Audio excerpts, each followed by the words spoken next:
In the last vlog, we had an epic time exploring Nusa Penida, but it was now time for us to make our way back to the main island of Bali and head to UBUD, which is located in the mountainous region of the island. Right, we got it. Thank you.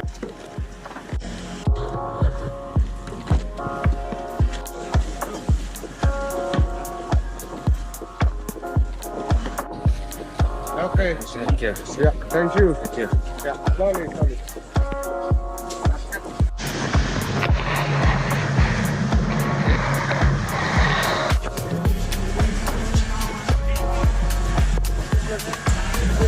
So depending on where you're coming from, and if traffic is going smooth, it's about an hour and a half by car to UBUD from most parts of Denpasar.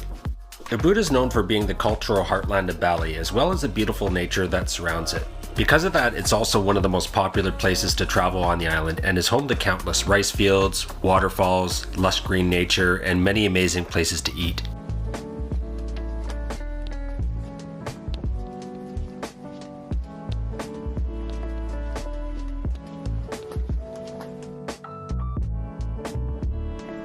Wow. Look at this, guys. And this happened, which didn't let up for a while, so that pretty much sealed our fate for today. UBUD is at a much higher elevation, so it does see a lot more rain than most parts of Bali, and it can get noticeably cooler at times. We took the opportunity to rest up because tomorrow we have a local guide lined up for an all-day trip to some waterfalls, temples, and some rice fields.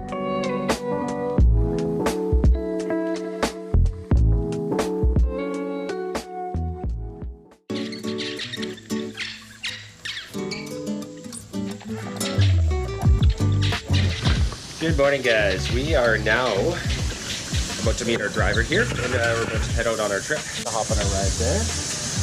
And we met up with our driver here. Hey, good morning. We arranged our local guide through our Airbnb host beforehand, and they can range anywhere from 500 to 700,000 rupiah depending on where you're going, and the prices are usually negotiable. Our first stop was the Sarah Dewey Gold and Silver, which is known for its wide selection of custom-made jewelry. While you're there, you can watch them demonstrate their craftsmanship as they put together some intricate pieces of jewelry and learn about the process about how it's made. We were hoping this place would have a workshop where we could make our own rings, but unfortunately it turns out that you have to go all the way to Cinnamon to do that at a place called Agung Silver. But if you're just looking to simply buy some decent handmade jewelry or arts, everything in the shop was locally sourced material with some pretty reasonable prices that can be negotiated. With that said, we didn't spend too much time there as the waterfalls were waiting for us. UBUD has a lot of waterfalls, so make sure you do your research on which ones you want to see and let your driver know. We're just arriving to our first waterfall, which would be Suat Waterfall. You have arrived. Suat Waterfalls is located in Gianyar, which is about half an hour's drive from UBUD, and is one of the few waterfalls that isn't completely overrun with mass tourism yet. There will be a 15,000 rupiah entrance fee, and it's a 5-minute hike down which will take you through a beautiful bamboo forest and the lush tropical jungle leading to where the natural pool is. Okay, so we just got down here to the bottom. It's actually a pretty short hike down. It's not too bad.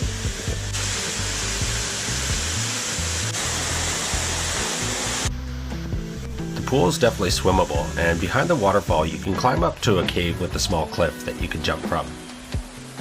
The next waterfall we're headed to is called Tibimana Waterfall, which is a 20-minute drive north in the Gianyar Regency.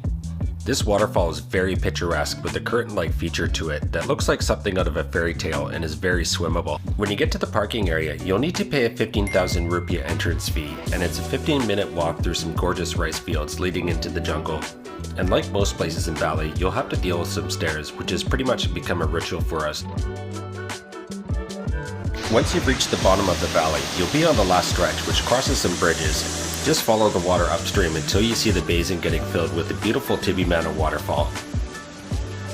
It used to be one of the hidden gems, but it has gotten increasingly popular over time, so if you're looking to beat the crowds, the best time to visit is earlier in the morning. It's a great place to relax on a hot day and cool off in the water. As nice as the waterfalls were, it was time to move on to the next stop, which was the Piratotu Temple, which translates to Holy Spring Water, is one of the largest and busiest temples in Bali, and is dedicated to the Hindu god Vishnu, who is god of the water.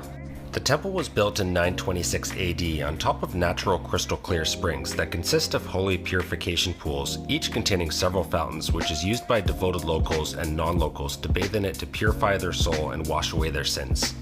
So when you go here, I believe it's about a 20,000 rupiah per person, and that also includes a sarong. The temple is quite big and contains several parts. The first part you'll see is the Java Pura, which is the front yard. This is where you can see the sacred tree and rent your sarong and enter the temple. Once you pass through there, you'll be entering the Java Tenga, which is the main part of the temple that has the holy purification pools. There are 30 different fountains and 2 different pools, and if you wish to partake, you'll need to be wearing your sarong. And the last part is called the Jerome, which is less crowded with locals and mostly tourists, which has another spring filled with koi fish and various different shrines scattered throughout. Going through here, we'll pass in at a gift shop. And as we found out, it wasn't just a gift shop, but a giant maze of various shops that you'll need to find your way out of before you can get back to the main parking lot. We probably spent a good 20 to 25 minutes finding our way out.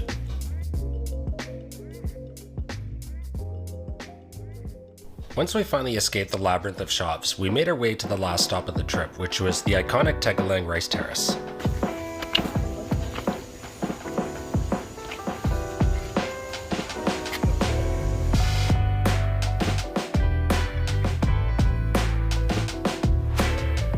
Tegalang Rice Terraces, also known as the Seeking Terrace, is one of the most beautiful and popular attractions to visit on the island. Tegalang is about a 30-minute drive from UBUD, and there's a 50,000 rupiah entrance fee, which is about $3 US. The best entry point is through the Seeking, and there's a hike that you can take around the entire area, but we opted out of this as we're pretty tired from the day and was getting eaten alive by mosquitoes. The trail is also much steeper than it looks, so you'll be in for quite the workout if you decide to hike the full area.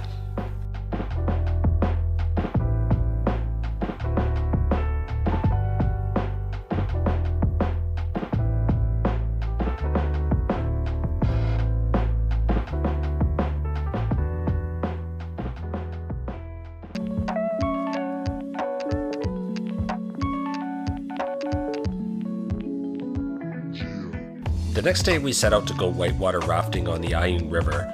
We also did an ATV trip later that day as well. But sadly, the GoPro did not survive the entire rafting journey, so the ATV riding was not recorded, but I highly recommend doing both.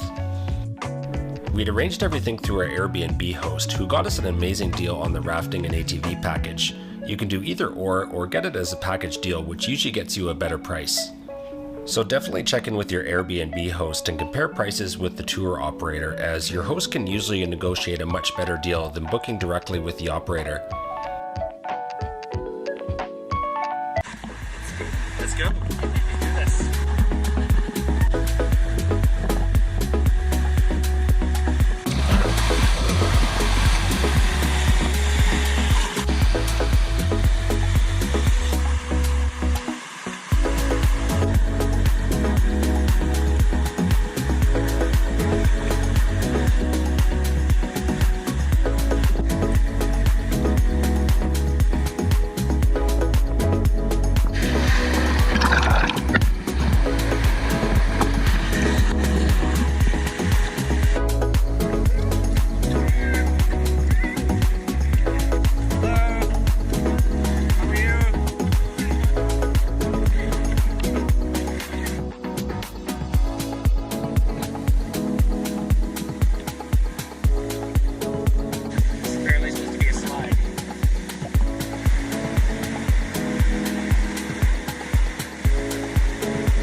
The whitewater rafting was an amazing experience and would highly recommend anyone that wants to try it for the first time to do it here in Bali.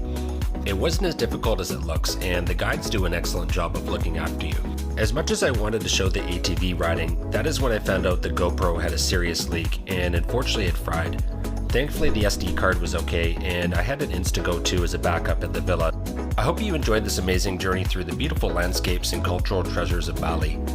From the stunning rice terraces and lush forests to the rich culture and delicious food, there's something for everyone in UBUD.